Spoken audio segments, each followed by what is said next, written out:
하나님의 말씀을 보겠습니다. 하나님의 말씀은 빌립보서 4장 1절에서 3절 말씀입니다. 빌립보서 4장 1절에서 3절 말씀입니다.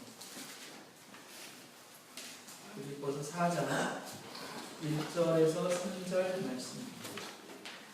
제가 공독해 드리겠습니다. 그러므로 나의 사랑하고 사모하는 형제들, 나의 기쁨이요 면류가 아닌 사랑하는 자들아, 이와 같이 주 안에 서라. 내가 유오디아를 권하고 순두개를 권하노니 주 안에서 같은 마음을 품으라. 또 참으로 나와 멍에를 같이한 내게 구하노니 복음에 나와 함께 힘쓰던 저 여인들을 돕고 또한 글레멘트와 그 외에 나의 동역자들을 보라. 그 이름들이 생명책에 있느니라. 아멘. 이 시간은 국면을 받아들이라 라는 제목을 가지고 하나님의 말씀을 함께 나누도록 하겠습니다.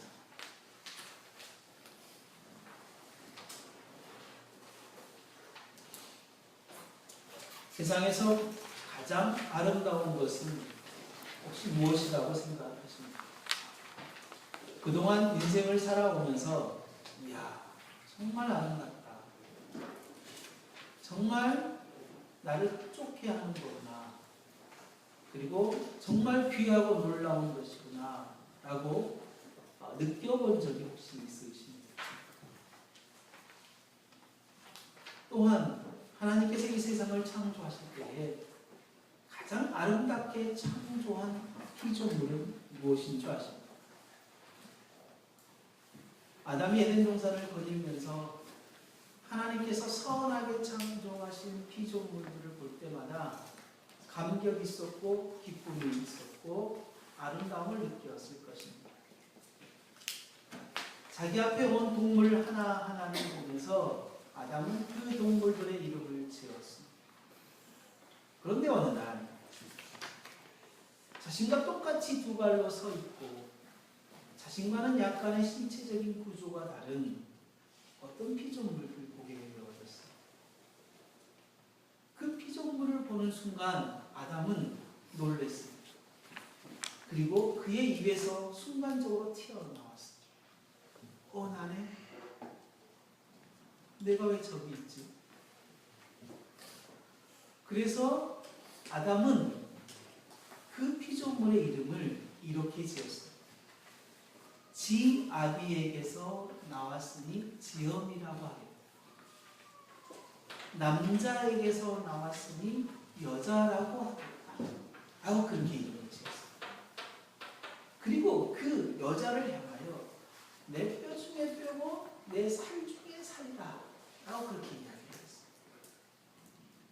그러면서 평생을 함께 살고 싶어서 결혼이라는 것을 했고, 그리고 둘이 이제는 한 몸을 이루는 정말 아름다운 삶들을 살아가게 되었습니다.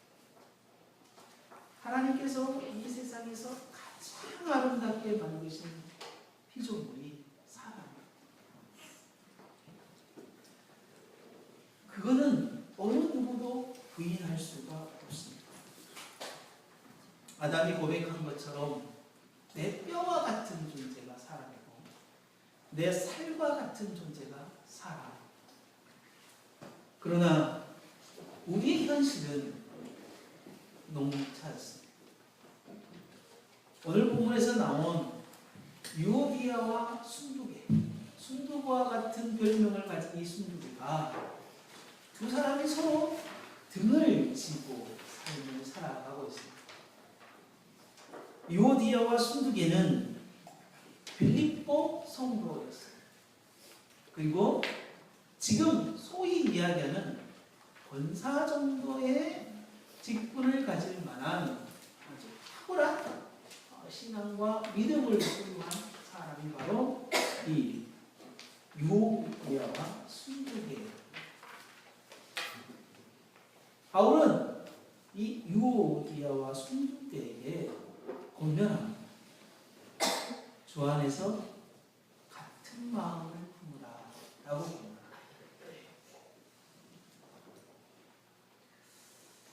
공동체 안에서 서로 감정이 엇갈리고 서로 보기 싫은 사람이 있고 서로 대면하기 싫은 사람이 공동체 안에 존재해야 합니다. 그런데 이런 일은 절대로 초신자에게 나타나지 않습니다. 이런 일들은 이제 막 신앙생활을 하거나 이제 막 믿음이 불을 붙는 사람들에게는 절대 나타나지 않는 일. 이런 일들은 신앙의 연륜이 있는 사람들에게 나타납니다.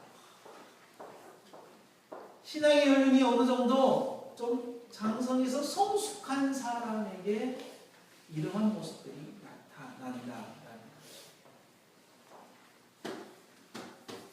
유오디아와 순두개가 그랬습니다. 빌립보라는 도시가 순탄치 않은 도시였습니다.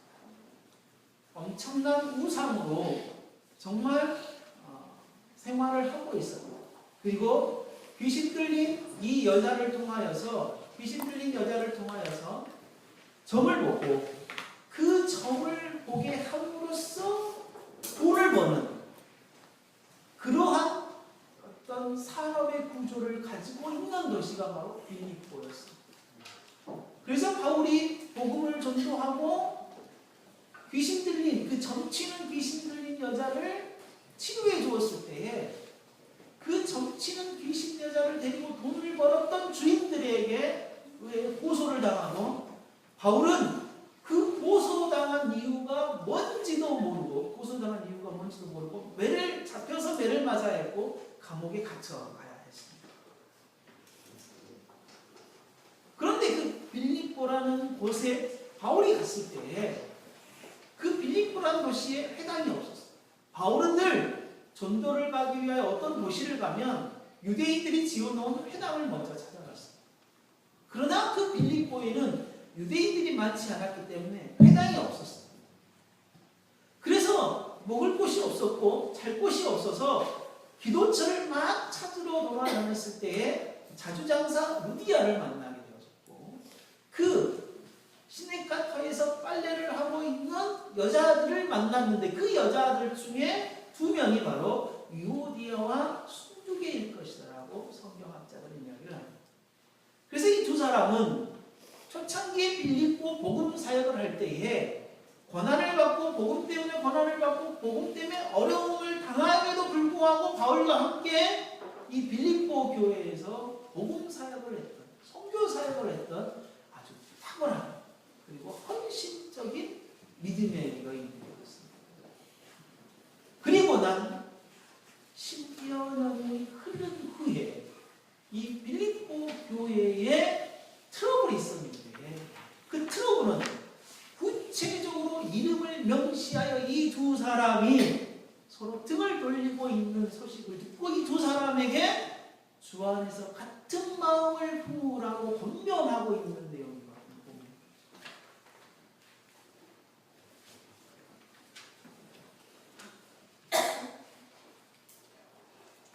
빌립보 교회가 복음이 전해질 당시에 매를 맞고 고난을 당하고 욕을 먹고 엄청난 핍박이 있음에도 불구하고 그거를 견디며 함께 복음 사역을 했던 믿음의 동역자가 교회가 연수를 더해가며 그리고 교회가 더 잘 세워지는 모습을 그 빌립보 교회에서 보여주는 것도 있었지만, 그 반대로 정말 굳건하게 지속적으로 잘 세워지는 일들은 또 잘 세워지지 않는 모습이 이 빌립보 교회에 있었다라는 것입니다.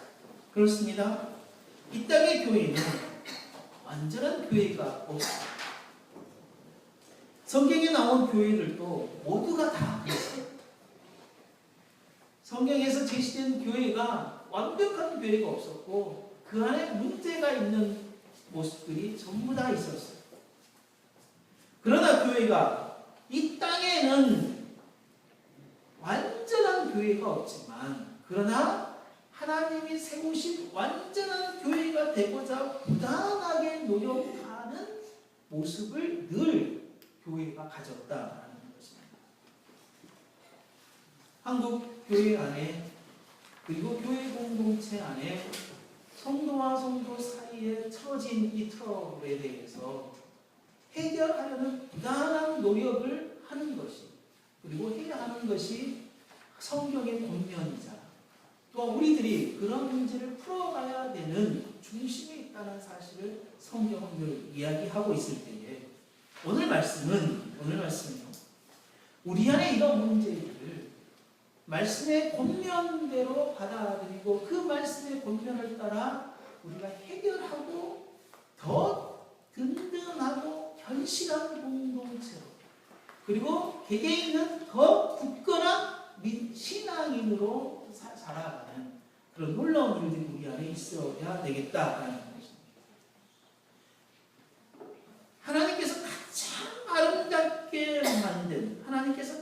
아름답게 만든 이 아담이 그리고 하와가 그리고 아담의 화를 보면서 웜의 이쁘네 진짜로 이쁘네 라고 하면서 감탄을 연발하는 이 고백이 나중에는 아니 하나님이 어떻게 저런 것을 만들어가지고 나한테 줬어요. 저 여자 때문에 내가 죄를 지었잖아요. 이제 나는 이 에덴동산에 쫓겨나게 됐고 정말 이제 두렵고 떨리는데 이건 다 하나님이 지금 저 여자를 만들어서 나를 이렇게 만든 거 아니에요. 라고 바뀌게 되죠. 하나님께서 가장 아름답게 만든 사람이 가장 더럽고 가장 무서운 존재로 바뀌게 합니다. 이 죄예요. 가장 아름다운 존재가 가장 무서운 존재, 가장 시기와 질투가 많은 존재로 바뀌게 된 것은 죄예요. 요디와 수르기에도 역시 죄의 문제였던 거겠죠. 죄의 문제.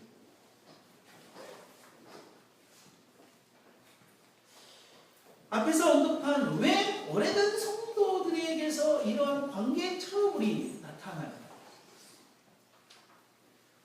정말 하나님을 믿는 귀한 백성들이 자기는 절대 뭔가를 내세울 것이 없다.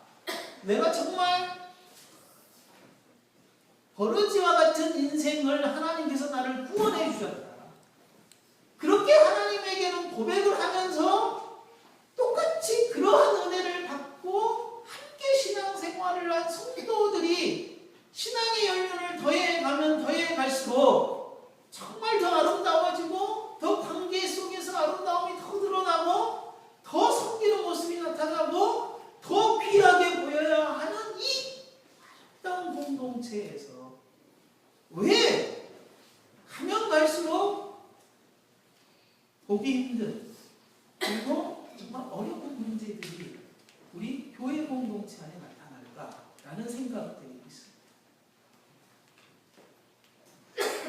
그러한 답을 찾자니 하나하나 세세하게 이야기를 하자니 500가지가 넘는 그렇게 수많은 이유가 있을 거라는 것입니다. 그러나 그것을 전체적으로 다 통틀어서 이야기하면 결국은 죄인 거죠. 정말 타락한 죄로 말미암아 오염된 내 성품이 아직 여전히 죄를 따라가고자 하는 습성이 여전히 남아있는 내 자신입니다. 그렇기 때문에 이런 문제가 발생할 수밖에 없다라는 것이다라는 것입니다. 바울은 이러한 문제를 앞두고 권면하고 있을 때에 권면을 받아들여 하나님께서 창조한 상태로 회복할 수 있도록 이야기를 하고 있습니다. 그러니까 우리가 죄의 문제를 가지고 하나님께서 우리에게 만드신 이 아름다움 그리고 정말 멋진 정말 그러한 인생과 관계를 죄로 말미암아 다 잃어버렸다면 바울은 권면함으로 말미암아 그런 것들을 회복할 수 있다. 권면을 받아들임으로써 그런 것을 회복할 수 있다라고 이야기를 합니다. 그러므로 바울의 권면은 이 본문에서 이야기하는 바울의 권면은 기회예요. 말씀에 근거한, 즉 하나님의 뜻에 근거한 권면을 모든 것을 내려놓고 받아들이는 것은 가장 현명한 성도이면서 정말 바른 신앙생활을 하고 바른 신앙생활로 가고 있는 길이라고 볼 수가 있습니다. 우리는 하나님의 형상을 따라 만들어진 존재. 그러나 죄는 하나님의 형상을 훼손시켜버렸어요. 그것도 심각하게 훼손시켜버렸고, 그래서 그거를 찌그러진 하나님의 형상이라고 이야기해요. 찌그러진 하나님의 형상. 하나님의 형상이 찌그러졌기 때문에 우리가 하나님의 형상을 품고 온전히 삶을 살아갈 수 없는 존재예요. 그리고 예수 그리스도로 말미암아 우리가 하나님의 형상을 회복했지만 회복된 하나님의 형상은 찌그러져 있는 상태로 있는 거예요. 찌그러져 있는 하나님의 형상을 이제 회복시켜 가는 것이 이제 성화라고 우리는 이야기하는 거예요. 이 찌그러져 있는 하나님의 형상을 회복시켜 가는, 다시 하겠어 성화시켜서 온전한 하나님의 형상으로 만들어 가는 일들은 수많은 말씀의 권면을 통해서 가능하다라고 이야기를 하는 거죠. 그래서 바울이 빌립보 성도들에게 뭐라고 부르냐면 1절에서 나의 사랑이다라고 그렇게 고백합니다. 나의 사랑아. 그리고 내가 사모하는 형제 자매야 라고, 그리고 나의 기쁨아 이렇게 부릅니다. 그리고 나의 멸류관은 상급이라는 말. 바꿔 부르면 나의 상급아 이렇게 부릅니다. 바울이 빌립보 성도들에게 부르는 이 호칭이 아담이 처음에 최초에 창조된 아담이 하와에게 부르는 이 호칭과 비슷하다. 나의 사랑아, 나의 사모하는 형제자, 나의 기쁨아, 나의 상급아. 그의 고백이 거짓이 아니라면, 바울은 찌그러진 형상을 거의 완벽하게 회복한, 그리고 하나님의 원형의 모습을 회복한 모습을 우리들에게 보여주고 있다는 것입니다. 바울은 빌립보 성도들에게만이 아니라 하나님의 백성이 된, 하나님의 자녀가 된 예수 그리스도를 메시아로 받아들이고 있던 이 성도들에게 거의 이런 표현을 씁니다.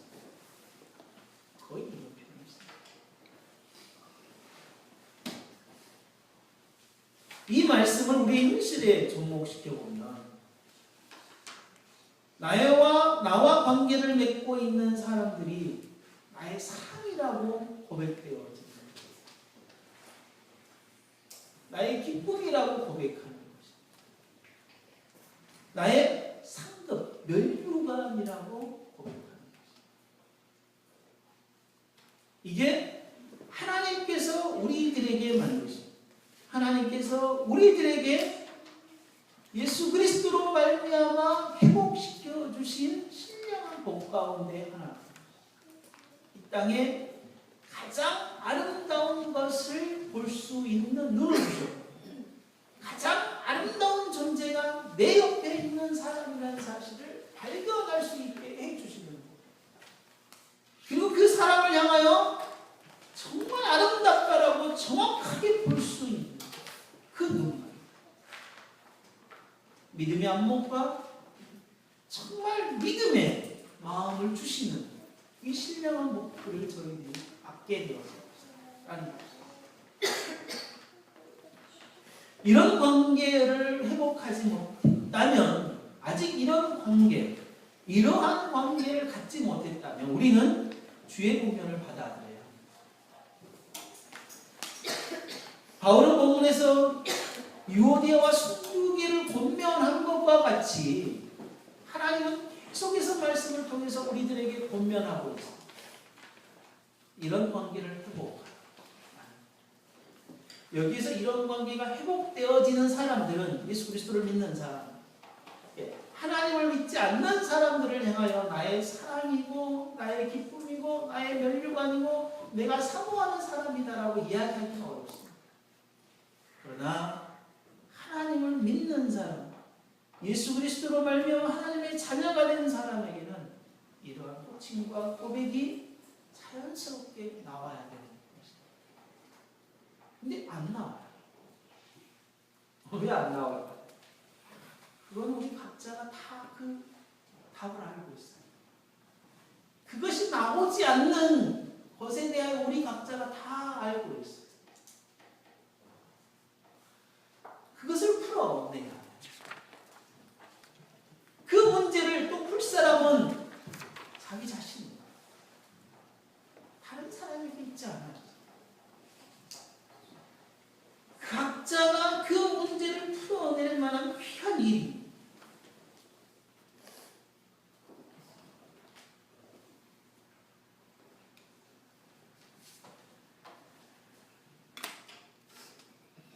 이런 관계, 이런 사랑의 관계, 정말 아름다운 관계를 만들어내야 하는 유일한 이유는 그거라고. 그래서 뭐냐? 너희들이나 지금 이야기했던 클레멘드나 그 다음에 그 외에 나의 동역자들을 너희들이 도와야 할 이유, 그런 관계를 회복해야 하는 그런 이유는 그 모든 사람들이 생명책에 기록되었기 때문에. 생명책에 기록되었다. 생명책에 기록되었다라는 것은 우리는 영적인 과정이에요. 영적 과정. 그러니까 우리 육체적인 과정은 육체적인 피를 섞은 사람이지만 우리 영적 가족은 예수 그리스도의 보혈의 피를 섞은 사람. 예수 그리스도의 보혈의 피를 섞은 사람들은 아브라함의 영적 후손들이고 아브라함의 가족입니다. 그런 가족들은 주 안에서 나의 사랑이고 주 안에서 나의 기쁨이고 주 안에서 나의 면류관이고 주 안에서 내가 사모할 사람. 그가 아직 찌그러진 형상을 가지고 죄된 모습을 여전히 가지고 있다 할지라도 아직 성숙한 관계의 모습을 잘 표현해내지 못한다고 할지라도 그는 주 안에서 나의 사랑이고 주 안에서 나의 기쁨이고 주 안에서 나의 면류관이다.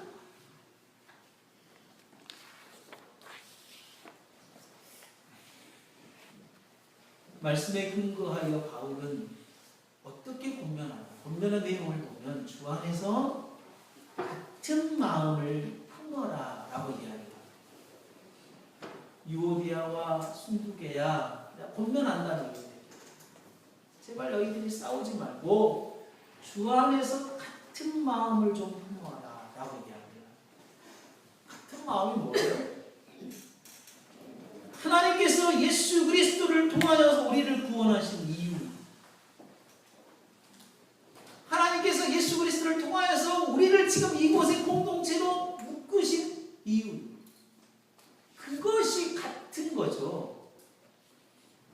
다른 것이 같을 수가 없어요. 내가 하는 일이 다르죠. 살아가는 패턴 방식이 다 다르죠. 내가 살아가고 뭔가 일을 처리하는 그리고 생각하는 모든 게 다 달라요. 근데 어떻게 같을 수가 있어요? 같은 마음은 하나님이 우리를 구원하신 목적, 그리고 이곳으로 불러 모으신 이유, 그게 같은 거죠. 우리가 예배 자리로 나오는 것, 예배로 나올 때의 마음, 이게 같아야 되는 거죠. 그렇다면 하나님이 하나님이 말씀하신 예배가 뭐냐에 대한 분명한 것을 알아야죠. 예배는 다른 게 없어요. 하나님에게 내 자신을 그냥 그대로 갖고 나오는 거예요.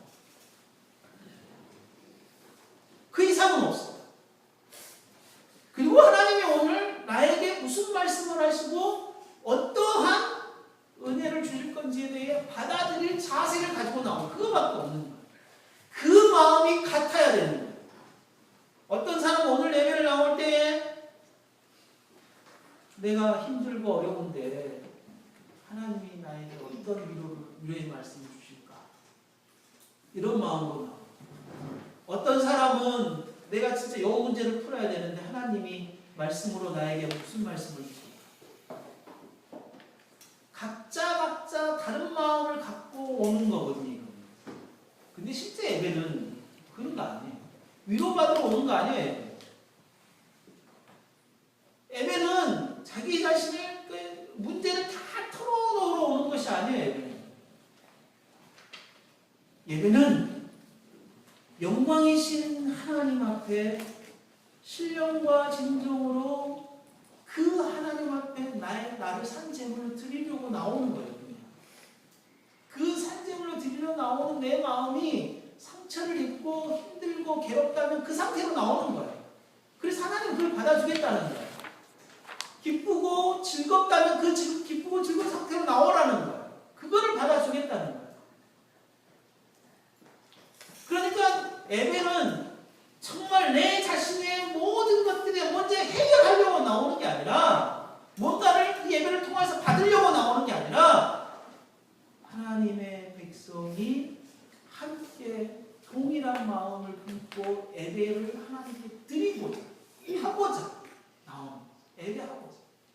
그럴 때에 하나님께서는 그의 심령들을 살펴서 힘들고 어렵지만 이 사람에게는 더 채찍이 필요하다 하면 채찍을 주시고, 이 사람이 기쁘면 기쁜 만큼 내가 더 이 사람을, 이 자녀를 기쁘게 해야 되겠다고 기쁜 마음을 더 주실 것이고, 이 사람이 정말 힘들고 어려운데 이 사람에게는 하나님이 지금 내가 위로를 줄 때라고 하시는 위로를 주실 거고, 하나님께서 그 한 영혼을 살피어서 하나님이 주시는 거지.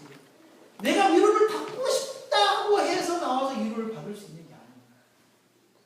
그건 예배를 드리려는 자세가 아닙니다. 같은 마음이 이런 거예요. 예배로 자리로 나오는 마음이 하나님께서 우리들을 예배로 나오라고 요구했을 때의 그 뜻에 대해 분명하게 인식하고 나옵니다.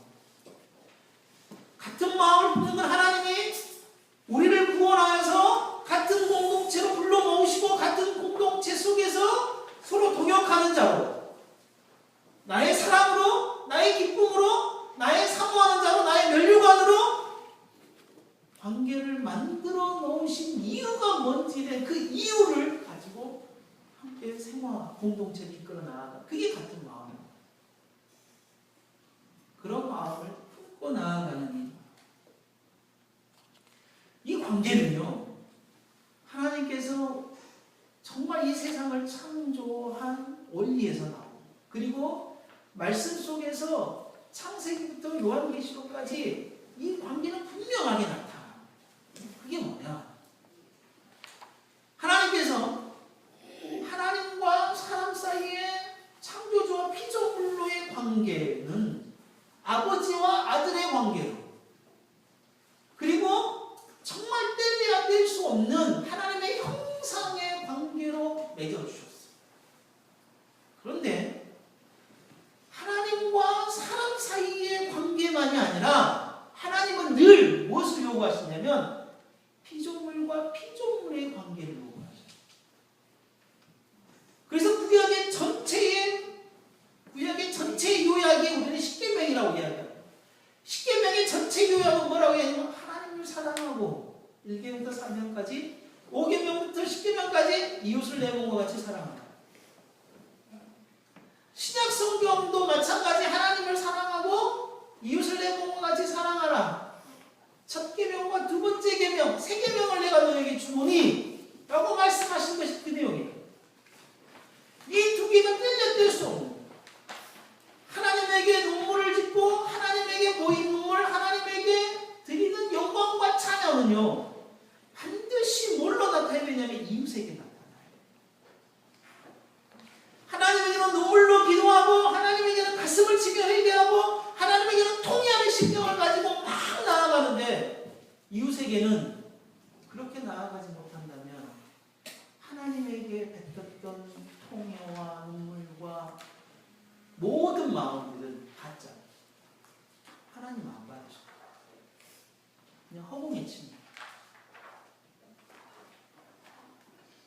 왜요? 하나님을 사랑함과 이웃을 사랑하는 것은 동일합니다. 하나님은 눈에 보이지 않는 하나님에게 하는 것을 누구에게 요구하시냐면 내 눈에 보이는 이웃에게 요구하십니다. 이웃에게.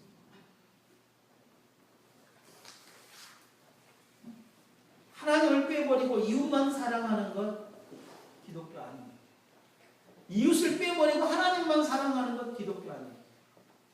하나님의 올바른 관계가 반드시 우선되어야겠지만 이게 중심이 되어야겠지만 하나님과의 올바른 관계가 이웃에게 나타나게 하는 것이 바로 기독교.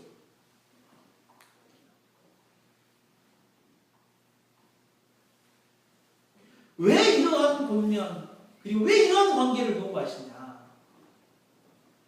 오늘 본문을 보면요, 나와 멍에를 같이 한 자이기 때문에 나와 멍에를 같이 한 자. 우리가 멍에 잘 알잖아요. 밭을 가려고 쟁기를 소에다가 이렇게 연결하기 위해서 사용하는 멍에. V자 모양으로 나무를 깎아서 그리고 구부려서 소에다가 탁 얹는 거죠. 왜요? 사람이 밭을 가는 게 힘들잖아요. 사역적인 측면에서 말씀을 드릴게요. 그런데 함께 멍에를 맨대요. 이 말은 뭐냐면 소 한 마리가 밭을 갈 수 있는 게 아니라요, 이 밭은 돌이 너무 많고 경사가 져 있고 밭 갈기가 너무 힘들고 어렵기 때문에 두 마리 소를 동시에 멍에를 메어서 쟁기를 가하려고 한다는 거예요. 우리가 이 땅에서 하나님의 나라를 경영해가고 하나님의 나라를 이루어가는 일이요, 그만큼 어려운 땅이랍니다. 자갈이 많은 땅이고 비탈진 길이고 그런 세상이다. 그런 세상이기 때문에 나 혼자 멍에를 짊어지고 이 하나님의 나라를 이 땅에서 이루어가는 것은 너무나 힘들고 어렵기 때문에 멍에를 같이 매는 것으로 바울을 표현합니다. 하나님 우리를 구원으로 부르시고 바로 저 천당으로 데려가지 않으시고 이 하나님의 나라, 이 천국에서 이 땅에 삶을 살아가도록 하게 하시는 이유, 이 천국 백성으로 삶을 살아가게 하신 이유가 내가 이곳에서 잘 먹고 잘 살고 하나님의 백성으로 잘 먹고 잘 살고 복을 누리고 막 그렇게 살아가는 게 아니라요, 그 이면에는 정말 척박한 요 땅을 나와 동역자가 함께 멍에를 지어서 쟁기질을 해야 할 땅이야. 쟁기질을 해야 할 땅. 두 마리 소가 함께 멍에를 메고 각자 다른 생각, 다른 마음을 품고 있어. 그 밭은 1시간이 지나도, 하루가 지나도, 한 달이 지나도, 1년이 지나도 단 한 줄 밭을 갈 수가 없어요. 같은 멍에를 졌다면 같은 마음을 먹고 같은 방향을 향하여 나아가야만이 쟁기질을 할 수 있는 거예요. 주의 공동체로 하나님이 불러 모으신 이유가 거기 있는 거예요. 우리는 함께 멍에를 진 사람. 그래서 이 3절 짧은 본문에 함께 멍에를 지었다. 복음으로 함께 했다. 그리고 뭐라고 이야기합니까? 동역자다. 이렇게 3번이나 반복해서 똑같은 의미로 사용합니다.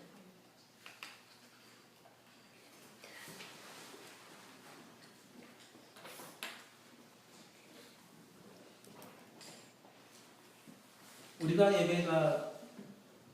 예배를 하기 위해서는 많은 지체들이 이 자리에서 수고하고 또 함께하는 거죠. 저 혼자 여기서 앞에서 쇼맨십을 하기 위해서 정말 모든 것을 다 이끌어가는 것이 아닙니다. 반주자가 예배하는 겁니다. 반주로 예배. 앞에서 찬양으로 인도해 주신 형제도 예배하는 겁니다. 자리를 안내하는 것도 예배하는 겁니다. 예배를 섬기는 자라고 하는데, 그래서 반주자 주자, 성가대, 예배를 섬기는 자라고 하는데 예배는 섬기는 게 아닙니다. 그걸로 예배를 하는 겁니다. 예배를 하는 거예요. 뭔 예배를 섬겨요? 하나님이 그 섬기는 예배를 받아요? 아니에요. 예배를 하는 거예요. 그게 예배하는 거예요.